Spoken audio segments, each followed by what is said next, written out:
What did you think of that?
Enhance the Sinn Féin mandate and stronger than ever.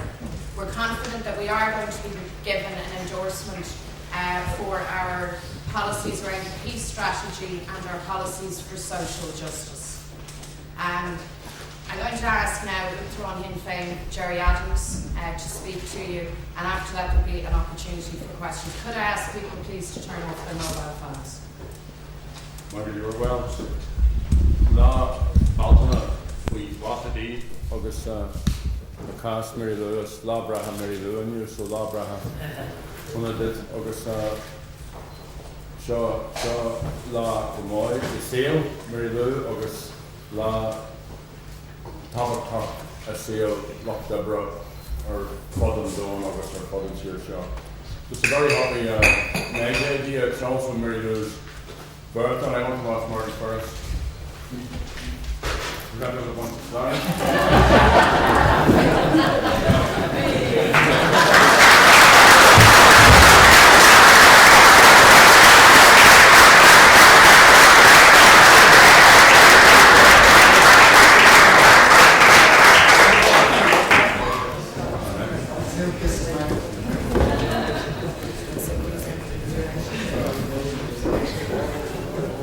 Okay. It's interesting that in this mansion house, the democratic programme of the first Dáil was first promulgated, and interesting that the day that's in it and the election that's in it, to remind ourselves of one of the central clauses of that democratic programme, and that is that the right of every citizen to an adequate share of the produce of the nation's labour. So, what's this election been about? It certainly hasn't been about that. And what it reminds me so far of what some people go through when you try to get a job at work done and you get estimates. And many times you're told that one person will do it cheaper than any other person. And all the time you're thinking, it's your money they're talking about. You're mindful about that. And you're wondering whether the people involved can do the job you want, but the quality that you want. So you judge them on the other work that they have done. And it's the same in this election campaign. When you get beyond, I can do it cheaper than anyone else nonsense that has dominated the election, you have to ask whether the Conservative parties can do the job the majority of people here want.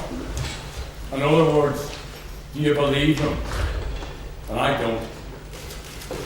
Of course, on this May Day, we also have to be very mindful that many people don't have the luxury of getting estimates for jobs at work because they don't have homes to be refurbished or decorated or cars to be fixed, or even if they do, they can't afford any improvements. And what we do know is that when we go beyond all the dodgy election arithmetic, is that it was the lack of political will on the part of these Conservative parties that has led to the health and housing crisis, despite a booming economy. And that is because of the ideology of these parties, the sameness of these parties. And the big question is, do they want a real health service? Do they want a welfare state? Do they want real public services? Do they want equality? And are they prepared to shape government and administrative policy to bring this about? And on their record and on their ideological position, the answer to that is also no. What we know is that Fianna Fáil, Fine Gael, the Labour Party and the PDs all want, generally speaking, the same type of society. We do know that they want a continuation of what has gone on up until now, with perhaps a wee bit of tweaking here and there, a little bit of cutting corners, of using cheaper materials. So what the election campaign and the media anyway has been about so far is about trying to baffle people with figures and projections. And whether it's deliberate or whether it's by accident, Fianna Fáil, Labour, the PDs and Fine Gael have spent the last 6 days talking to the movers and the shakers in Irish society, talking to those who are well off and who they think will vote for them on the basis of the Price is Right. That's what it's been about so far in terms of the main media. The vast majority of people, including some of the well-off, want a society which is egalitarian and just. None of the Conservative parties can deliver on that. They've all been in power lots of times, they've all made lots of promises lots of times, and they've all broken those promises lots of times. What Sinn Féin wants to do is to bring a different set of ideas to this election. We believe that the economy should serve the people and not the other way around. We're an All-Ireland party with a vision of a society based on equality. On this May Day, we want to put James Connolly's vision on the political agenda. So sin ma méid beidir ma bheith céistena ó go bhánigí a ráid fríd ar chathair Mary Lou. Ferris, can you get your reaction to this morning's poll in the Kerry newspaper, now indicating that Mark will in fact top the poll with about 3.4% and be looking at polls to see taken there at all? Well, it's one of 4 polls that's been taken in the constituency over the last number of months. It's a straw poll of about 300 people. The poll that we are looking forward to is the poll on the 17th of May. But having said that, I believe it reflects the response that we have been getting at the doorstep, which has been phenomenal since we started our campaign back at the beginning of February. Is that any of it, would you say anybody is in part a reaction to Garda investigation, which has included you? Well, it's common knowledge among the constituency of what happened to the Sinn Féin election team a number of weeks back. But definitely the response is to the tremendous constituency service that the Sinn Féin movement is providing to the people in North Kerry. We have been on the ground actively for the last 5 years and before that, and we have represented the people of the North Kerry constituency, and I believe the poll reflects the response from the ordinary people on the ground, and I believe that will be the case also on the 17th of May. Also, Kerry, generally as well as North Kerry, is a Republican place. Don't underestimate that. Kerry is a Republican place. And when people have republicanism which is relevant to them in their daily lives, and the possibility of an alternative to what has been verbalised republicanism for a very long time, then people will go right across this state where they have the opportunity for the Sinn Féin candidates.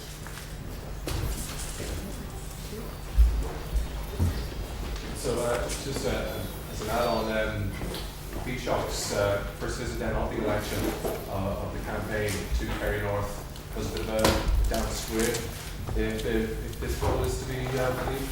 Well, bear in mind what Martin Ferris has said, and let's try to be consistent about all of this. Some politicians rubbish the opinion polls that they don't like and welcome the ones that they do like. We tend to take a saner view of all of this. The real poll is on May the 17th. That's the real poll. What that opinion poll reflects in many ways is the welcome which we're receiving right throughout all the constituencies in which we're standing. Will Martin Ferris be elected? That's up to the people of North Kerry, and we're taking not one vote for granted between now and May the 17th. Gerry, realistically, how many seats do you think Sinn Féin will get in the and whereabouts do you think they will come from? Well, I have said, and I have been very consistent about this, that I will be satisfied if we win 3 seats. And I have a sort of a loyalty to the 3 seats that we should have won the last time. And that obviously is in Kerry North and in Dublin South West with Sean Crowe and Martin Ferris respectively, and we hope that Cregan O'Quillan will be returned in Kevin Monaghan. But we will win seats or lose seats everywhere, because we're fighting every single seat on the basis that we want to represent the people in those constituencies. So in this city of Dublin, watch it. Just watch what's happening here in Dublin. There could be a significant Sinn Féin breakthrough. Along the border, whether it's up in Louth or in Sligo-Leitrim, or whether it's in the Royal County of Meath, whether it's down in Wexford, or any of the areas that are represented here, Sinn Féin is going to have a very good vote indeed. We are in many ways going to be the story of this election. But we only want to get that support in order to be agents of change. I mean, Martin Ferris as a TD is only significant to people because he's part of the Sinn Féin team, because he does have an alternative vision, and because we do have a strategy.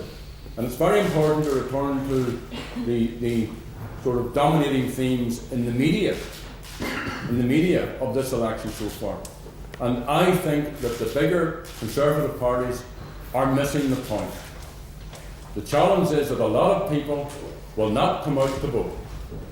One, because they see the sameness of the Conservative parties, or two, because they are cynical and sceptical because of the record of those parties, and the revelations of the last year or so have confirmed what a lot of people suspected for a very, very long time. So the challenge for us is to be part of an alternative, to see beyond the election, to see into the elections in the north the next time round, to be part of networking with people, building relationships with people, getting a broad coalition of interest to share our vision. And May Day is a good day to send that call out. We can't compete with the big parties. We can't, in terms of resources. I watch the television 3 days in a row, don't even see Sinn Féin mentioned. I read all of the papers this morning. The only one that I saw mentioned, I don't read the tabloids, was, God forbid, the Irish Independent. I see no mention of us in the Irish Times. So all of this, we can't compete in resources and throwing the money at it and all of that. What we can compete is in terms of building right across the entire state. And as I said, if we get 3 people elected, I will be very, very satisfied indeed. If we get more, of course, I will be more satisfied. You say mentions and mentions. In this morning's McGill publication, there are allegations made about Mary Haney, which it said Mary Haney has confirmed she did receive money from the property development company Dwyer Nolan, though she maintains she didn't give any favours in relation to it. Have you any comment on these allegations? No, I think it would be wrong. I haven't read the piece, and I think it would be wrong to make allegations or even to approach this issue on the basis of the personalities involved. See, what you have to appreciate, and I think many people here do appreciate, is that there has been a culture of corruption. Sometimes it's big, in-your-face corruption, where you have people able to buy items.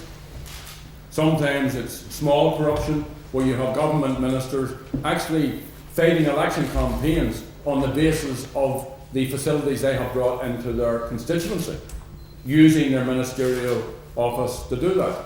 And sometimes it's the collusion between the big businesses, the financial institutions, the planners, the developers, and sometimes it's just got to do with a certain interest being represented by these Conservative parties. So who do they represent? Obviously, their interests they represent the financial institutions, the big business, the fly-by-night speculators, and that's where their friends are from. And that isn't to say that there aren't very good people in all of the other parties. And that isn't to say that every TD in all of the other parties is tarred by that brush. But until you break the culture of corruption, until you start to build an alternative to it, until you get public service and an ideology of commitment to serving people, then you're going to get an increasing cynicism about electoral politics, and that is bad for the island, it's bad for this state, it's bad for society, because people will just reduce electoralism to the type of nonsense we've seen over the last 5 or 6 days, which is the politics of the Price is Right, or the politics of the auction room, as opposed to the politics of the battle of ideas, of trying to advance people's wealth right across the board, not just for a small elite, and trying to uplift people who are deprived, and trying to get equality written into our daily lives. Mr. Adams, you spoke at the Sinn Féin headquarters earlier this week about certain people throwing dust in the eyes of the media. And you wondered why those people weren't dealing with the issue of corruption. Today, Venezuela is accused of being called of suppressing a debate on corruption. Would you agree with that? Well, you know, the pot calling the kettle black springs to mind in terms of all of this. And you see, you know, I'm not sort of giving off about the media, although obviously the media does reflect certain interests as well. But you see, the debate is on the streets. I met a street cleaner in Dundalk yesterday, along with when I was with Arthur Morgan. He said to me, the street cleaner said, "You and I have the same job, cleaning up this mess." I mean, it's in there. You meet ordinary working women in the shopping marts. You meet people who will tell you that the tramp from the west of Ireland by public transport, inadequate public transport, to Dublin for medication, for treatment for cancer, for serious illnesses. You see it in this city. If you walk from here, you know, within a stone's throw of the James Connolly statue, you will find people sleeping in the doorways. So it's a matter of trying to ideologically have a discussion about all of these matters, and we should only be talking about the issue of corruption in order to try and bring about a more egalitarian, transparent, democratic system. If it's down to just finger pointing or trying to score points of someone else, then that will have the same negative effect on the voter as the current arithmetic discussion. But Mr. Adams, would you not accept that it's very difficult to assess the alternative that Sinn Féin are putting forward when you haven't released a manifesto or outlined what plans that you have to make it a more egalitarian society? Okay, I think that's a valid enough point. And we are launching our manifesto next Tuesday. And what we have tried to do, because we know we can't throw the same resources at this as the big parties, is to use this week of the election to try and engage on the issue of an Ireland of equals, to use next week to try and engage in the nitty-gritty of our election manifesto, and then to try and use the last week of the election in terms of trying to galvanise those who want to bring about the changes that we want to see. Now, I mean, I'll give you a number of valid questions, because I do accept the validity of your point. See, the question is this on these big issues: do any of these parties want a welfare state? Do they want it? Now, I do not believe that they want it, because if they want it, they would shape government and administrative policy to bring it about, and they would have a programmatic and systematic approach to it, even maybe over a few terms of government.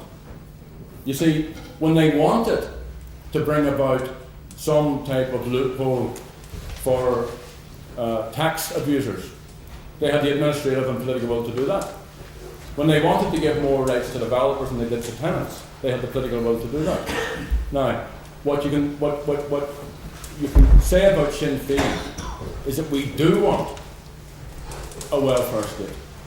We do want, from the cradle to the grave, a health service that looks after, as the democratic programme says, and allows every citizen an adequate share of the produce of the nation's labour.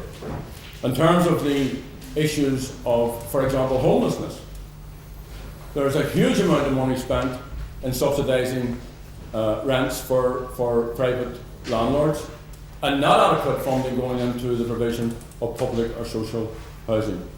Where does Sinn Féin stand on that? We want to see, as a right, a constitutional entitlement, the right to shelter, the right to a home, the right to a house, and then we want to see that at affordable prices. There's almost a new poor has emerged in the last 10 years, and it is nothing on par with what's happening in other parts of the world. But when you get a couple, both in full-time employment, young people working very, very hard in good jobs just to pay the mortgage, then that's a new type of impoverishment that has come into this society. So the nitty-gritty of our election manifesto, you can pore over, you can examine, you can explore. But the main thrust of our strategy in this election thus far is to try and battle on the ideological ideas. And the one thing that the four Conservative parties have in common is an ambiguity and a sameness in ideology. What we have is an alternative. Not all the answers, not all the strategies or means of moving it forward, but a commitment to the principles of equality in this society, in rural and in urban Ireland, and for all sectors within it. Are we going to get a fully costed manifesto from you? Well, you can cost it. No, but are you going to cost it? Well, you Are can you going cost to it. say what See, each individual measure will cost, and are you going to give us on the debit side? well, first of all, insofar as we can, we will. But that misses the point. You see, because so far all of these other parties have put costings out, which are false, because they have been based on a rate of growth which has been less than what they anticipate. Secondly, if they even do what they are talking about doing, and I doubt it, I said very clearly in my text, I do not believe them. It's back to the same question of, if you want a job of work done, I'll do it cheaper, no I can beat his price, no I can beat his price. And it's whether they actually have the ability to do the job you want, and whether they will do it to the quality you want. So when we put out our election manifesto, it will be within our ideological vision. It will be guided by our ideological compass. And yes, there will be costings, but that misses the point. The point is to actually set in place the type of society we want to see on this island and in this state. You can't set in place a vision for the future of Irish society unless you say how you are going to pay for it. Well, we can, my friend. We can. Because Sinn Féin, if we have a mandate which is sufficient to allow us to influence the incoming government, will negotiate with that government on terms which set in place the type of vision that we want to see and which move that vision into reality. Secondly, we, in the course of this election and beyond this election, need to build alliances with people of a similar mind. Because it's only when the majority in Leinster House, on the island as a whole, have a vision separate and different from the one which is currently there, that you're going to get the type of Ireland that is involved. So some of the measures we've been putting forward are common sense things, like on the way to a welfare state, to a proper health service, we want to see free medical cards for under 18s. That we want to see a housing programme which deals with the crisis in housing at this time. That we want to see childcare. That we want to see, in terms of the infrastructure, a proper integrated strategy to develop that infrastructure. And that we want to feed into the social economy so that all of that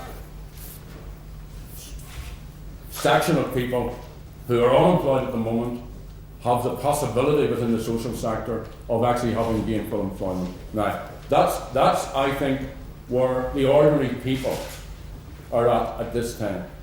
Whether it's in rural Ireland, whether it's in the west of Ireland, whether it's here in the inner city, whether it's in Kerry North or anywhere else. That's where I think the ordinary people are at. Gerry, can I suggest, on economic policy, Sinn Féin, it seems more akin to the old clause for socialism of Labour in Britain, and indeed the old Irish Labour Party here over the last couple of decades. It didn't catch on then, it didn't grasp the attention of the voters. That's why they didn't vote for those parties. That's why those parties had to change.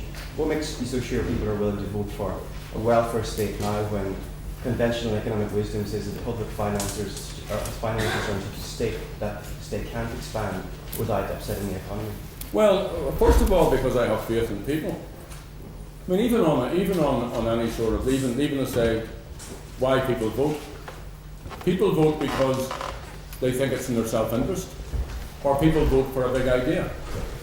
Now, I think there's enough idealism and enough egalitarianism and enough of a sense of social consciousness about this part of the island.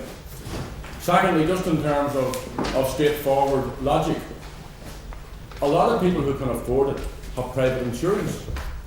They're paying anyway. They're paying taxes anyway for a public service that they don't have any confidence in, and they're also paying for BUBA or for BHI at the same time. So even in terms of putting in place government and administrative policy towards that objective makes sense. And a healthier nation is actually a nation which is more economically viable, both in terms of cost. You also have to have in place some sense of what's going to happen here in the time ahead. Now, leaving aside the big question of Ireland as an island and the prospects of Irish unity and the single identity economy which is increasingly emerging, the reality is that we have a relatively young population on this part of the island. And in a relatively short time, we will have a relatively old population in this part of the island. And unless the type of public services are put in place, you are going to be not just back to the 80s, you're going to be back to beyond that. Because the ideological compass which is guiding governmental policy at the moment is not concerned to bring about those entitlements as of right.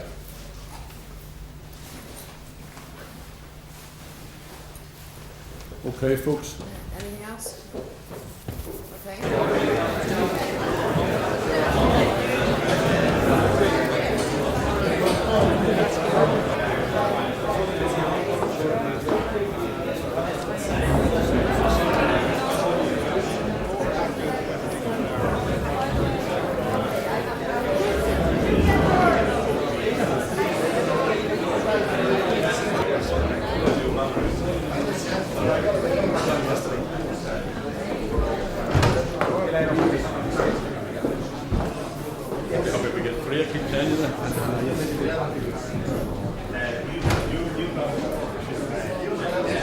They have three star in the thing, the star. Come up with the star. Pardon? You need to say up and say